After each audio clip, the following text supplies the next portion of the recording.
ছোট্ট মেয়ে মিতা গল্পের বই পড়তে অনেক ভালোবাসে। নতুন নতুন জিনিস জানতে ও নতুন অভিজ্ঞতা সংগ্রহ করতে তার খুব ভালো লাগে।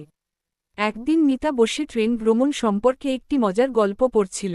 গল্পটি পড়ে তার খুব ভালো লাগল। ট্রেনে চড়ে দূরের কোথাও যাওয়ার কথা ভাবতেই তার মন আনন্দে ভরে উঠল। সে দৌড়ে তার বাবা মায়ের কাছে গেল এবং বলল, বাবা, মা, আমি ট্রেনে ভ্রমণ করতে চাই। মিতার কথা শুনে তার বাবা হেসে বললেন, আচ্ছা ঠিক আছে, তাহলে গ্রীষ্মের ছুটিতে আমরা দাদির বাড়ি ট্রেনে করে যাব। এই কথা শুনে মিতা খুব খুশি হয়ে গেল। পরদিন বাবা বললেন, সবাই ব্যাগপত্র গুছিয়ে নাও, আমরা আগামীকাল দাদির বাড়ি যাচ্ছি।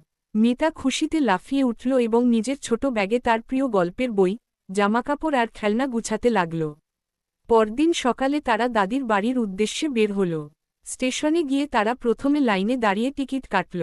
সেখানে অনেক মানুষ টিকিট কাটছিল। তারপর তারা স্টেশনের ভিতরে প্রবেশ করল। মিতা আনন্দে চারপাশে তাকিয়ে দেখছিল। অনেক মানুষ ছিল সেখানে। কেউ ব্যস্ত হয়ে হাঁটছিল, আবার কেউ হকারের কাছ থেকে কিছু কিনছিল।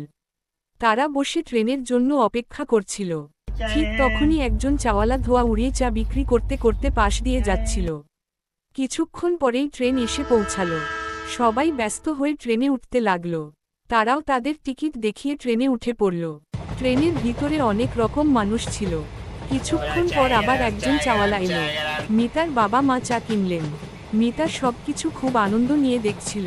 এরপর একজন টিটি এসে তাদের টিকিট চেক করল। মিতা জানালার পাশে বসে বাইরের সুন্দর দৃশ্য দেখতে লাগল। বাবা তাকে জানালার পাশে সিট দিয়েছিলেন, যেন সে ভালো করে সব দেখতে পায়। ট্রেন ছুটে চলছিল। সে দেখল, গাছপালা, মাঠ আর ঘরবাড়ি ধীরে ধীরে পিছনে চলে যাচ্ছে। মাঝে মাঝে সে তার গল্পের বইটাও পড়ছিল।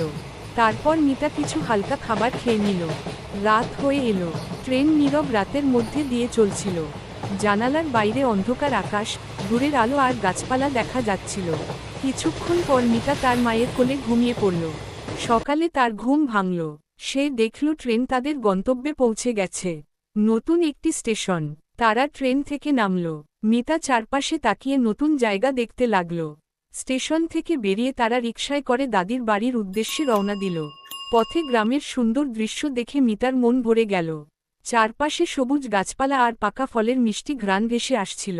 কিছুক্ষণ পর তারা দাদির বাড়িতে পৌঁছে গেল। দাদি তখন উঠানেই ছিলেন। মিতা দৌড়ে গিয়ে দাদির কোলে ঝাঁপিয়ে পড়ল। তারপর সে আনন্দ করে তার সুন্দর ট্রেন ভ্রমণের গল্প দাদিকে বলতে লাগল। এই ভ্রমণটি মিতার খুব ভালো লেগেছিল। সে মনে মনে ভাবল, নতুন অভিজ্ঞতা সত্যিই খুব আনন্দের।